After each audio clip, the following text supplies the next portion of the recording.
कार्यपत्रक 1 है। निम्नलिखित खाद्य पदार्थों को उनके गुणों के आधार पर अथवा घटकों के आधार पर वर्गीकृत करके तालिका में लिखिए। ये जो खाद्य पदार्थ दे रखे हैं, ये इनमें से कौन से अनाज हैं, कौन सी दालें हैं, कौन सी सब्जियां हैं, तेल अथवा घी वाले पदार्थ या फिर कौन से मसाले हैं, ये छांट कर लिखना है। तो अनाज देखते हैं। गेहूं अनाज है, चावल अनाज है, मक्का, चना और सरसों। जो सरसों है वो तेल या घी वाले पदार्थ में भी आ जाएगा, तो इसको भी अनाज लिख देंगे, अनाज में भी ले लेंगे इसको। बाजरा भी अनाज है, तो ये सब हम अनाज वाले में लिख लेंगे। अब हम दालें छांटते हैं। दालें कौन सी हैं? तो ये मूंग दाल है, उसके बाद है उड़द। अब सब्जियां छांटते हैं। सब्जियों में आएगा पालक, आलू, टमाटर, गोभी और मटर। अब तेल और घी वाले पदार्थ, मछली, मछली से हमें तेल मिलता है, अंडा और तेल, मूंगफली, सरसों से भी तेल मिलता है। और अब है मसाले। मसाले में क्या आएगा? लौंग, जीरा, रह हल्दी। ये खाद्य पदार्थ उनके गुणों के आधार पर हम किसी को अनाज कहते हैं, किसी को दाल कहते हैं और सब्जियां कहते हैं। उनको कोई तेल देने वाले होते हैं और कोई मसाले होते हैं। तो ये इनके जो गुण होते हैं अलग अलग, उनके आधार पर इन कैटेगरी में, ये इन ग्रुप्स में ये बांटे जाते हैं। अब आते हैं कार्यपत्रक 2 पर। अपने साथियों से भोजन के विभिन्न घटकों के बारे में चर्चा करें तथा नीचे लिखे गए भोजन के घटकों में से छांटकर खाली स्थान की जगह भरें। भोजन के घटक कौन से हैं? जैसे कार्बोहाइड्रेट, प्रोटीन, वसा और विटामिन। ये हमने चैप्टर में भी पढ़ा था, तो इनको अब यहाँ भरना है। जैसे पहला है, भोजन के कुछ घटक हमारे शरीर को ऊर्जा तथा ताकत प्रदान करते हैं, तो उन्हें क्या कहते हैं? कार्बोहाइड्रेट कहते हैं। जो कार्बोहाइड्रेट होता है वो हमारे शरीर को ऊर्जा और ताकत देता है। उपरोक्त में से भोजन का एक घटक शरीर में वृद्धि तथा नई कोशिकाओं के निर्माण में सहायक है, तो यह आएगा प्रोटीन। भोजन का यह घटक बीमारियों से रक्षा करने व कुछ विशेष कार्य के लिए जिम्मेदार है, तो ये आएगा विटामिन। विटामिन जो होते हैं वो फ्रूट्स में होते हैं और विटामिन खाने से हम बीमारियों से बचते हैं। कार्यपत्रक 3 है, भोजन के विभिन्न घटकों की उपस्थिति का पता लगाने के लिए कुछ प्रयोग करते हैं। इन प्रयोगों का ध्यान से अवलोकन करें तथा इनमें होने वाले परिवर्तनों को तालिका में नोट करें और अपने अध्यापक के साथ चर्चा कर निष्कर्ष को लिखें। कौन से भोजन में कौन से घटक होते हैं, उनके लिए हमने चैप्टर में भी कुछ प्रयोग किए थे। वसा को चेक करने के लिए, कार्बोहाइड्रेट के लिए टेस्ट किया था और प्रोटीन के लिए टेस्ट किया था। तो इनके लिए हम कुछ प्रयोग करते हैं और उसको देखते हैं, उसको ऑब्जर्व करेंगे और क्या उससे रिजल्ट निकलता है। तो एक प्रश्नावली में थोड़ा सा आटे का घोल या चावल लेंगे या आलू का रस लेंगे, इसमें 3-4 बूंदे आयोडीन की डाल देंगे, तो खाद्य पदार्थ का रंग कैसा हो जाता है?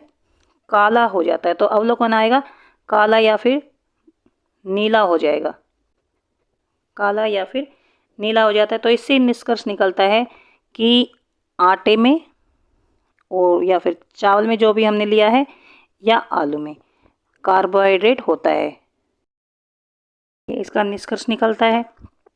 दूसरा है, एक प्रश्नावली लेकर उसमें अंकुरित मूंग का थोड़ा सा पेस्ट बनाकर डालें। जो मूंग होती है, मूंग की दाल, या तो उसको भिगोकर उसको पीस लें और किसी प्रश्नावली में डाल लें और उसमें थोड़ा सा पानी डाल दें, या फिर जब अंकुरित हो जाती है मूंग की दाल तो उसको थोड़ा सा पीस कर उसमें पानी डाल लें और इसमें 2 बूंद कॉपर सल्फेट की डालनी है और 10 बूंदे कास्टिक सोडे की डाल दी है। तो ये आपको याद आ गया होगा किसके लिए हम टेस्ट करते हैं। तो ये हम प्रोटीन के लिए टेस्ट करते हैं। अगर इस मूंग की दाल में प्रोटीन होगा तो ये बैंगनी हो जाएगा, जो घोल है उसका कलर बैंगनी हो जाएगा। अगर इसमें प्रोटीन नहीं है तो ये बैंगनी नहीं होगा। तो अवलोकन हमने क्या किया? घोल का कलर बैंगनी हो जाता है और इससे ये सिद्ध होता है कि अंकुरित मूंग में प्रोटीन होता है। तो ये आप लिख लेंगे निष्कर्ष में। अब तीसरा है, 2-3 मूंगफली के दाने अखरोट की गिरी को सफ़ेद कागज़ में लपेटकर हल्के से उसके कूट लें। तो ऐसे कूटना है कि कागज़ फट ना जाए, थोड़ा थोड़ा सा उसको पीसना है।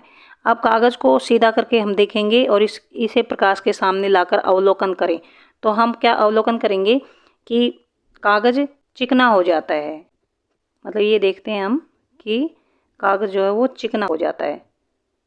तो तो इससे क्या निष्कर्ष निकलता है कि मूंगफली में वसा होता है, ये इसका निष्कर्ष निकलेगा।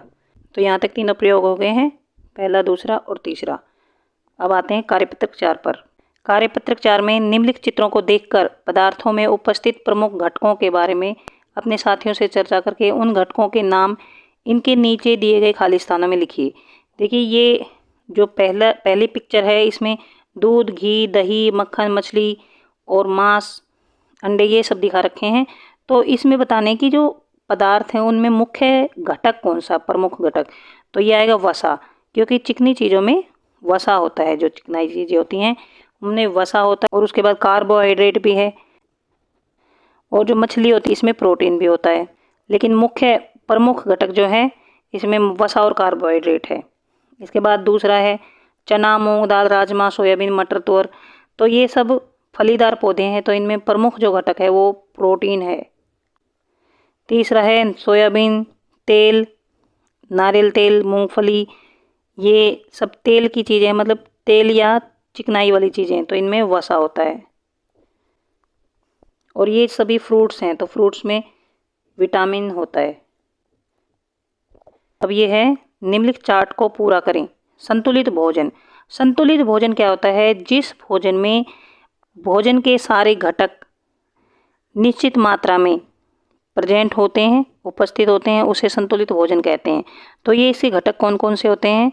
ये होते हैं, पहला होता है वसा, दूसरा होता है कार्बोहाइड्रेट, प्रोटीन, विटामिन,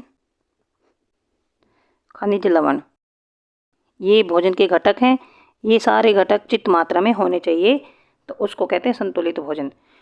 कार्यपत्रक 5 है विभिन्न विटामिन एवं पोषक तत्वों की कमी से होने वाली बीमारियों का सही मिलान कीजिए। हमें पता है जब हमारे भोजन में पोषक तत्वों की कमी हो जाती है तो हमें बीमारियां हो जाती हैं। तो इसमें इस तरफ विटामिन्स दे रखे हैं, उनके नाम दे रखे हैं, और कुछ पोषक तत्व दे रखे हैं। इनकी अगर कमी हो जाती है तो हमारे शरीर में कुछ बीमारियां हो सकती हैं। तो हमें मिलान करना है कि कौन सी बीमारियां हो जाती हैं। जैसे विटामिन ए है, विटामिन ए की कमी से कमज़ोर दृष्टि हो जाती है, हमें अंधेरे में कम दिखाई देता है।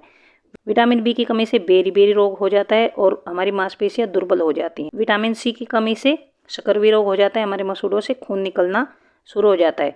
विटामिन डी की कमी से रिकेटस नाम का रोग हो जाता है, जिससे हड्डियां टेढ़ी मेढ़ी हो जाती हैं। कैल्शियम की कमी से हड्डियां कमज़ोर हो जाती हैं। आयोडीन की कमी से घेंगा रोग हो जाता है, जो कि गर्दन की ग्रंथि होती है वो फूल जाती है। लोहा, आयरन की कमी से अरक्तता मतलब खून की कमी हमारे शरीर में हो जाती है। तो ये हैं इनकी कमी से होने वाली ये बीमारियों के नाम। अब आते कार्यपत्रक 6 पर। कार्यपत्रक 6, नीचे कुछ खाद्य पदार्थों के नाम दिए गए हैं, उनके सामने उनमें पाए जाने वाले घटकों के नाम दिए गए हैं, उनके साथ मिलान करने हैं कि ये खाद्य पदार्थ हैं जिनको हम खाते हैं और ये इनसे मिलने वाले घटक हैं। मतलब गाजर से क्या मिलता है, दाल से क्या मिलता है, घी से क्या मिलता है, तो ये है। गाजर से मिलता है विटामिन, दाल से मिलता है प्रोटीन, दालों में प्रोटीन होता है, घी में वसा होता है और अनाज में कार्बोहाइड्रेट होता है। कार्यपत्रक 6 कंप्लीट हो गया है। यहाँ पर वीडियो भी खत्म होता है। अगर आपको समझ आ गया है please subscribe my channel, share to your friends and like. कुछ समझ नहीं आया है तो कमेंट बॉक्स में लिखकर पूछ सकते हैं। Thanks for watching.